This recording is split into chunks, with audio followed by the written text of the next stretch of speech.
खुलुमबाय रायजोफोर, दिनै मोनाबिलिनि खौराङाव फिन खेबसेबाव बयखौ बरायनानै लाग्रोबाय। दासिमनि खौरांफोरा जाबाय: खैफोदनि समाव हाग्रामा महिलारिया रावखौबो लांदां आखाइजों ओरैनो थांहोआ होननाय बाथ्राखौ खोनाबाय थायोमोन। दिनै आं मेगनजोंनो नुबाय। बे बाथ्राखौ बुंदों शिबसागरनि एमएलए अकिल गगैया। भारतनि गाहाय मन्थ्रिया बिसायख'थि समाव भट बिनो फैयो, नाथाय दैबानानि समाव फैया। हाग्रामाया भट बिनो फैया, नाथाय दैबानायाव फैयो। हाग्रामा महिलारि बिथाङा गंनै एबा गंथाम गामिखौ रिहेबिलिटेसन खालामनायजों लोगोसे मलिया बेटानि 13 मिटार माथावरिखौ खोथेनायनि राहा खालामनो रादाय होदों होनना एमएलए अकिल गगै बिथाङा बुंदों। शिबसागरनि दैबानाजों खहा जाजानाय सुबुंफोरनो बिटिसि फारसेनिफ्राय एबा बिटिसि सोरखारनिफ्राय 10,000 बेडशीट, 10,000 मुस्रि, 10,000 फेनेलनि बथल आरो 10,000 ब्लिचिं पाउडारनि पेकेट लानानै थांनाय हाग्रामा महिलारिखौ जायगानि एमएलए अकिल गगैया गोजोननायजों साबायखर बावदों। मख'जाथावदि दिनै बिटिसिनि चिफ हाग्रामा महिलारिया माखासे हान्जाखौ लानानै शिबसागराव सोमजिनाय दैबानानि थासारिखौ नायदिंहैदों। शिबसागर आरो चराइदेउ जिल्लानि दैबानाजों खहा खालामजानाय दुखुथिया रायजोफोरनि सेराव बिटिसिनि चिफ हाग्रामा महिलारिया नुजाहैदों। बिथांजों लोगोसे दं बिपिएफनि लाइमोन दैदेनगिरि रिन्जय बर', प्रहलाद ब्रह्म, बिक्रम दैमारि, कास्टम बसुमतारी, कमल आजाद, राजु बराल आरो गोबां सुबुंफोरा थांदों।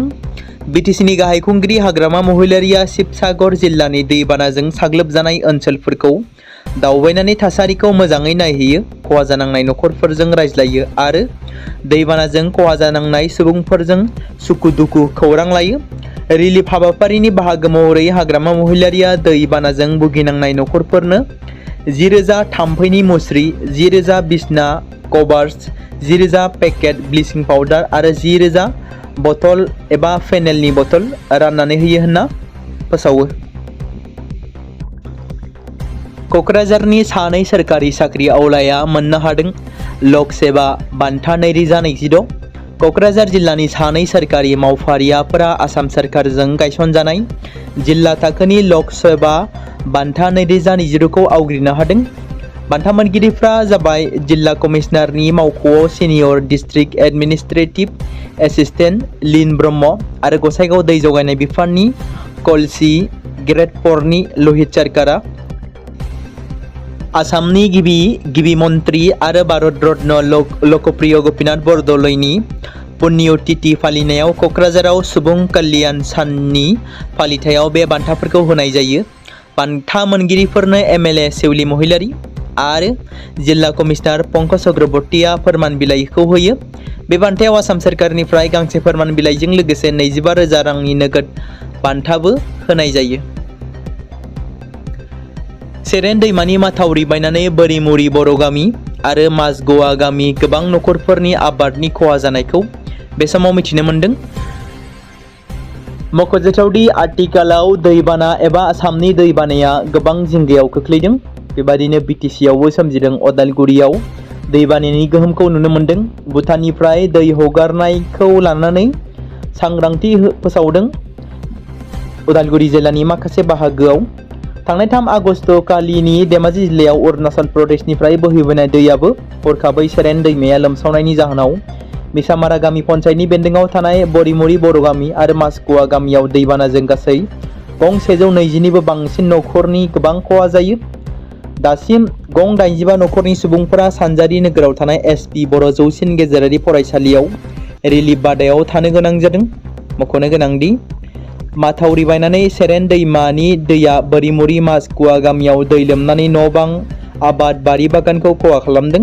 दैया दासिमबो रानदोंब्लाबो न'आव थाजानायनि अबस्थायाव फैयाखै होनना मिथिनो मोननाय जादों। मोनसे गिख्रंथाव जापानिज एनकेफेलाइटिसनि गाग्लोबनायाव सासे बर' लाइमोननि जिउ खहा। जों खोनानो मोनो जापानिज एनकेफेलाइटिसनि गाग्लोबनायाव गोबां जायगाफोरावसो जों जिउ गोमानाय एबा जिउ खहा जानायखौ खोनानो मोनोमोन, नाथाय बे खेबाव सोमजिदों जोंनि बिटिसियावनो।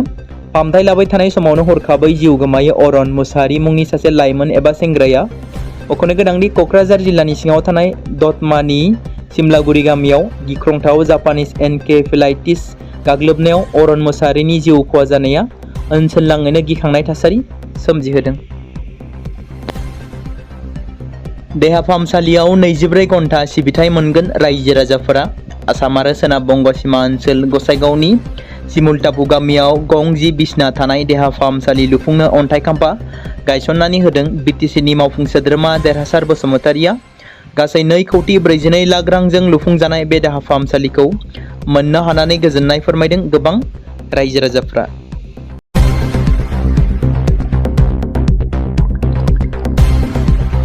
बे समाव मोनसे गोजोनथाव खौरां बाक्सा जिल्लानि बरमायाव थानाय रुरेल एकाडेमिया लानानै फैदों नोंथांमोननि थाखाय मोनसे गोजोनथाव खौरां। थांनाय HSLC आरो हायार सेकेन्डारिनि आनजादाव जाय फरायसा आरो फरायसुलिफोरा उथ्रिसारनो हायाखैमोन एबा फेल जादोंमोन, बेनि थाखाय रि एग्जाम होफिननो गोसो गुदुं फरायसाफोरा थाबैनो बरमा सेकेन्ड गेटआव थानाय रुरेल एकाडेमियाव मुं थिसनफैनानै मेट्रिक आरो HS आनजादखौ होफिननो हागोन। बेनि अनगायैबो जाय फरायसाफोरा थांनाय मेट्रिक आरो HS आनजादाव नांगौ बादि जौखोन्दो एबा मार्क्स लानानै उथ्रिसारनो हायाखैमोन, बिथांमोनाबो बे रुरेल एकाडेमियाव एडमिशन खालामफैनानै मार्क्स इमप्रुभमेन्ट खालामनो हागोन। स्ट्रिम हिसाबै आर्ट्स, साइन्स आरो कमार्सनि गासैबो फरायसाफोरा रुरेल एकाडेमियाव एडमिशन खालामनो हागोन।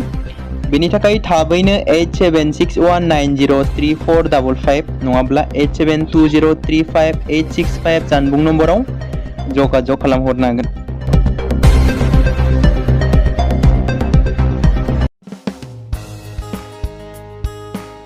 बे समाव मोनसे गोनां फोसावथाय बर' सावथुन नायनानै मोजां मोनग्रा गासै बर' रायजो राजाफोरनि गेजेराव लानानै फैदों मोनसे बर'नि OTT प्लेटफर्म गोनां, जाय प्लेटफर्मनि गेजेरजों नोंथांमोना बर'नि गोदान गोजाम सावथुनफोरखौ नुनो मोनगोन। थांनाय माखासे बोसोर सिगां बर'नि गेजेराव लानानै फैनाय निउबो एप बायदिनो फिन आरोबाव लानानै फैदों बर' रायजो राजाफोरनि थाखाय। बे बाथ्राखौ मख'नाया गोनांदि 2025 मायथाइनि जानुवारि दानाव ओंखारनाय आंगो स्ट्रिम मुंनि मोनसे OTT प्लेटफर्म गोनां निउबो एपनि गेजेरजों नोंथांमोना गोबांथार बर'नि सावथुनफोर जेरै ट्रेजेडि, रमान्टिक, एक्शन आरो कमेडिजों बुंफबनाय सावथुनफोरखौ नुनो मोनगोन। जेरै सनानि नखर, थांखि गैयै समाज, अनसुला आफा, हिर', बिमा बायदि बाजै, अर, थैसाम, वान्टेड, संदान आरो रं नाम्बार बायदि सावथुनफोरा मख'जाथाव। बेफोर सावथुनफोरखौ नायनो थाखाय नोंथांमोना गिबियावनो आंगो स्ट्रिम एपखौ गावनि मबाइलाव थानाय प्ले स्ट'रनिफ्राय डाउनल'ड खालामनानै लोगोसे इनस्टल खालामनानै गावनि मबाइल नाम्बारजों लगइन खालामनानै लाग्रोनांगोन। बेनि उनाव नोंथांमोना गोबांथार नुनो मोनै सावथुनफोरखौ गुगोल पे, फन पे आरो पेटिएमजों रं नाम्बार सावथुनखौ नायनो थाखाय 60 रां आरो संदान सावथुनखौ नायनो थाखाय 80 रां, वान्टेड सावथुनखौ नायनो थाखाय 60 रां, थैसाम सावथुनखौ नायनो थाखाय 60 रां बेबायदिनो गोबांथार नुनो मोनै सावथुनफोरखौ नायनो थाखाय सुबिदा खालामनानै होदों आंगो स्ट्रिम प्लेटफर्मा। फिन नोंथांमोननि गेजेराव फोरमायबावनो लादों बर' सावथुन नायनानै मोजां मोनग्रा गासै बर' रायजो राजाफोरनि गेजेराव लानानै फैदों मोनसे बर'नि OTT प्लेटफर्म गोनां, जाय प्लेटफर्मनि गेजेरजों नोंथांमोना बर'नि नुनो मोनै सावथुनफोर जेराव गोदान गोजाम सावथुनफोरखौ नुनो मोनगोन।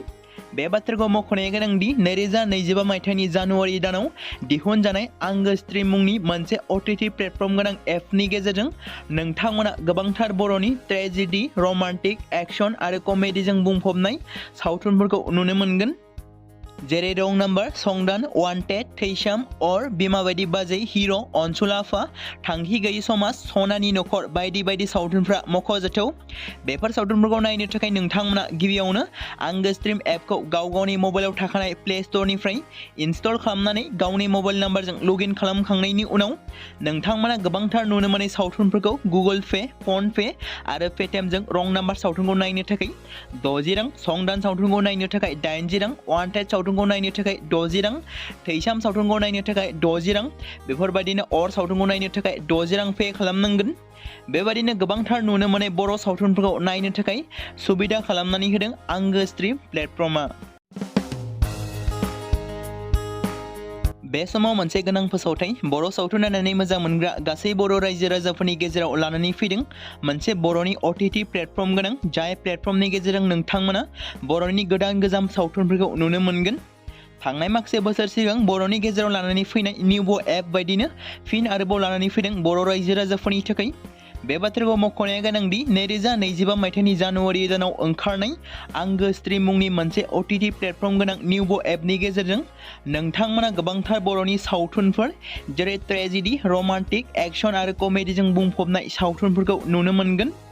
जेरै सनानि नखर, थांखि गैयै समाज, अनसुला आफा, हिर', बिमा बायदि बाजै, अर, थैसाम, वान्टेड, संदान आरो रं नाम्बार बायदि सावथुनफोरा मख'जाथाव।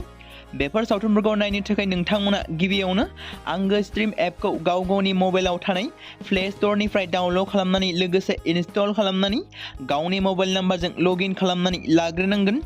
बेनि उनाव नोंथांमोना गोबांथार नुनो मोनै सावथुनफोरखौ गुगोल पे, फन पे आरो पेटिएमजों रं नाम्बार सावथुनखौ नायनो थाखाय 60 रां आरो संदान सावथुनखौ नायनो थाखाय 80 रां, वान्टेड सावथुनखौ नायनो थाखाय 60 रां, थैसाम सावथुनखौ नायनो थाखाय 60 रां बेबायदिनो गोबांथार नुनो मोनै सावथुनफोरखौ नायनो थाखाय सुबिदा खालामनानै होदों आंगो स्ट्रिम प्लेटफर्मा। फिन नोंथांमोननि गेजेराव फोरमायबावनो लादों बर' सावथुन नायनानै मोजां मोनग्रा गासै बर' रायजो राजाफोरनि गेजेराव लानानै फैदों मोनसे बर'नि OTT प्लेटफर्म गोनां, जाय प्लेटफर्मनि गेजेरजों नोंथांमोना बर'नि नुनो मोनै सावथुनफोर जेराव गोदान गोजाम सावथुनफोरखौ नुनो मोनगोन। बे बाथ्राखौ मख'नाया गोनांदि 2025 मायथाइनि जानुवारि दानाव दिहुनजानाय आंगो स्ट्रिम मुंनि मोनसे OTT प्लेटफर्म गोनां एपनि गेजेरजों नोंथांमोना गोबांथार बर'नि ट्रेजेडि, रमान्टिक, एक्शन आरो कमेडिजों बुंफबनाय सावथुनफोरखौ नुनो मोनगोन। जेरै रं नाम्बार, संदान, वान्टेड, थैसाम, अर, बिमा बायदि बाजै, हिर', अनसुला आफा, थांखि गैयै समाज, सनानि नखर बायदि बायदि सावथुनफ्रा मख'जाथाव। बेफोर सावथुनफोरखौ नायनो थाखाय नोंथांमोना गिबियावनो आंगो स्ट्रिम एपखौ गाव गावनि मबाइलाव थाखानाय प्ले स्ट'रनिफ्राय इनस्टल खालामनानै गावनि मबाइल नाम्बारजों लगइन खालामखांनायनि उनाव नोंथांमोना गोबांथार नुनो मोनै सावथुनफोरखौ गुगोल पे, फन पे आरो पेटिएमजों रं नाम्बार सावथुनखौ नायनो थाखाय 60 रां, संदान सावथुनखौ नायनो थाखाय 80 रां, वान्टेड सावथुनखौ नायनो थाखाय 60 रां, थैसाम सावथुनखौ नायनो थाखाय 60 रां बेफोरबायदिनो अर सावथुनखौ नायनो थाखाय 60 रां पे खालामनांगोन। बेबायदिनो गोबांथार नुनो मोनै बर' सावथुनफोरखौ नायनो थाखाय सुबिदा खालामनानै होदों आंगो स्ट्रिम प्लेटफर्मा।